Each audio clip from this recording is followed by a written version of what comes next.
Hello guys, કેમ છો? બધા મજામાં છો? તો અમે આજે જાણીતા ગુજરાતમાં પાટણનું આપણે મંદિર આવેલું છે સોમનાથ મહાદેવનું. એનો બહુ ઇતિહાસ બહુ સરસ છે. તો આપણે બે કડીએ સાંભળીશું. તો ચલો આપણે કહાની તરફ જઈએ.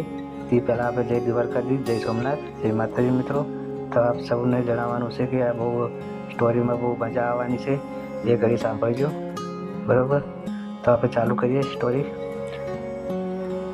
હવે લાડકવાયા એવા ગુજરાત રાજ્યમાં પ્રભાસ પાટણના સાગર કાંઠે સોમનાથ મહાદેવનું ઐતિહાસિક મંદિર દેશના મુગટ સામું દીપતું ઊભું છે. દેશમાં ભગવાન તેમાંનું પ્રથમ અને સૌથી મહત્વપૂર્ણ જ્યોતિર્લિંગ અહીં આવેલું છે.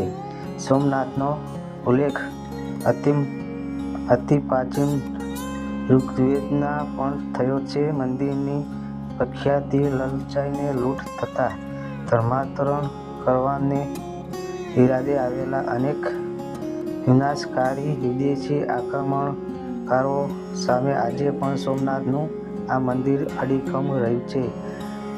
કથા અનુસાર સોમ એટલે ચંદ્ર ભગવાનને સોનાનું, રાવણે ચાંદીનું અને શ્રી કૃષ્ણ લાકડાનું મંદિર બાંધ્યું હતું. ચંદ્રના 24 નસ્ત્રો સાથે તેમના લગ્ન થયા હતા, પણ તેમને 2 રાણી પ્રિય હતી, માટે બીજી રાણીઓ તેનાથી દુઃખી થઈને તેના પિતા પાસે ગઈ.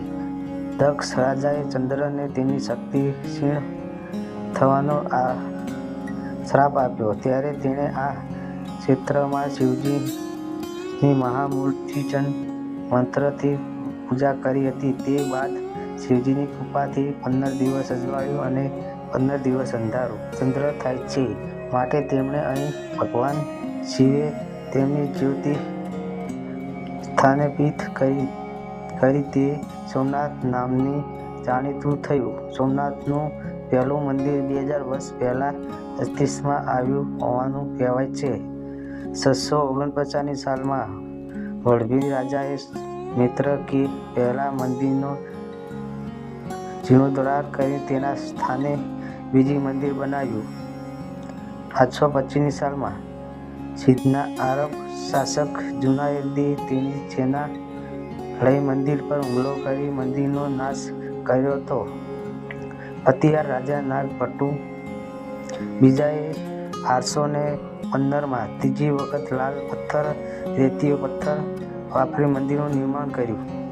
1026ની સાલમાં મહંમદ ગઝનીએ સોમનાથ મંદિરના કિંમતી ઝવેરાત અને મિલકતની લૂંટ કરી હતી. લૂંટ કર્યા પછી મંદિરના યાત્રાળુઓની કત્લ કરી અને મંદિરને સળગાવી તેનો વિનાશ કર્યો.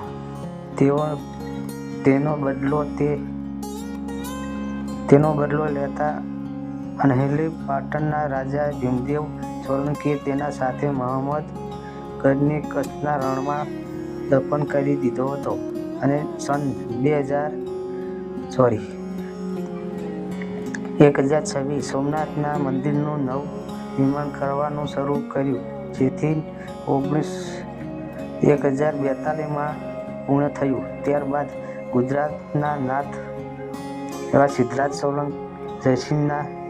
જયસિંહના સમયમાં મંદિર અરની સમૃદ્ધિ સોળે ખીલી ઉઠી. 1297ની સાલમાં જ્યારે દિલ્હી સલ્તનત અલાઉદ્દીન ખિલજીના સેનાપતિ મલિક કાફુરે ગુજરાતનો કબજો કર્યો, ત્યારે ફરીથી એકવાર સોમનાથનો વિનાશ કરવામાં આવ્યો. 1394માં તેનો ફરીથી વિનાશ થયો. 1706ની સાલમાં મોગલ શાસક ઔરંગઝેબે ફરીથી આ મંદિર તોડી પાડ્યું. ફરીથી આ મંદિરને બનતા 3 સદીઓના વાયા, પણ જ્યારે ભારતના લોખંડી પુરુષ થતા પહેલા નાયબ વડાપ્રધાન સરદાર વલ્લભભાઈ પટેલે આઝાદી બાદ જૂનાગઢનો પ્રવાસ કર્યો, ત્યારે તેમને જૂનાગઢ પ્રવાસ અધૂરો લાગ્યો અને તેઓ સોમનાથ ગયા અને તેમની સાથે ગુજરાતના જ્યોતિર્ધર કનૈયાલાલ મુનશી કેન્દ્રના બાંધકામના મંત્રી કાકા સાહેબે ગાડગીલ જામ સાહેબે આવ્યા અને તેઓ દરિયા પાસે ગયા અને પાણીની અંજલિ લઈને મંદિરના પુનરુદ્ધારનો સંકલ્પ જાહેર કર્યો. ત્યારબાદ જામ સાહેબે ₹1,00,000નું દાન આપ્યું. નવેમ્બર 13, 1948ના રોજ મંદિરનું પુનઃનિર્માણ કરાવી પ્રતિષ્ઠા કરી અને પાંચમા મંદિરના અવશેષોને દૂર કરીને આજના સોમનાથ મંદિરનું તેની મૂળ જગ્યા પર છઠ્ઠી વખત તેનું નિર્માણ થયું. 1948માં સોલંકી શૈલીથી બાંધેલું આજનું સોમનાથ કૈલાસ મહાદેવ મહામેરુ પ્રસાદ મંદિર ગુજરાતના સોમપુર કારીગરોની કલાનું અદ્ભુત પ્રદર્શન કરે છે. આ મંદિરની ઊંચાઈ 175 ફૂટની છે.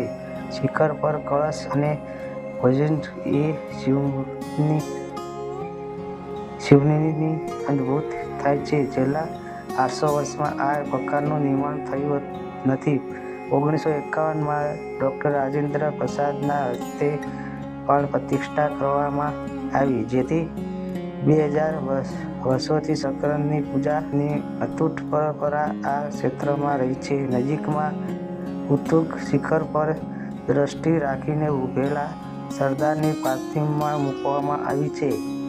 સાગર કિનારે આવેલા સંસ્કૃતિમાં લખેલા શિલાલેખ પ્રમાણે મંદિર તથા પૃથ્વીના દક્ષિણ ધ્રુવની વચ્ચે ફક્ત સમુદ્ર જ આવેલો છે અને કોઈ જમીન નથી. અહીં જે બાજુમાં લાલ તીર્થ આવેલું છે, જ્યાંથી ભગવાન શ્રી કૃષ્ણ તેના નિજધામ ગયા હતા. અહીં તેમને પાર્થી દ્વારા તેના પગમાં રહેલા અક્ષને વિધિને તેમને ઘાયલ કર્યા હતા. આ જ જગ્યાથી ભગવાન કૃષ્ણના મોટા ભાઈ શ્રી બલરામ પણ અહીંથી પાતાળ લોક ગયા હતા. અહીં પૂનમની રાત્રિએ મંદિરની ટોચ પર હોય છે તથા દરરોજ સૂરજ રોજ તેમને પ્રકાશિત કરે છે. માટે આ ક્ષેત્રમાં હરિહરનું મિલન અદ્ભુત થાય છે. તો મિત્રો, આ સ્ટોરી તમને કેવી લાગી છે? સરસ લાગી હોય તો કોમેન્ટ કરજો, લાઈક કરજો, ચેનલમાં નવા હોય તો સબસ્ક્રાઈબ કરી દેજો મિત્રો. બરાબર, સપોર્ટ કરતા રહેજો. આવીને બીજી આપણે સ્ટોરી લેતા આવશું. બરાબર, અને પાછળની કઈ સ્ટોરી જોવા જઈને આપણે કોમેન્ટ કરી દેજો. જય માતાજી, જય દ્વારકાધીશ, જય સોમનાથ.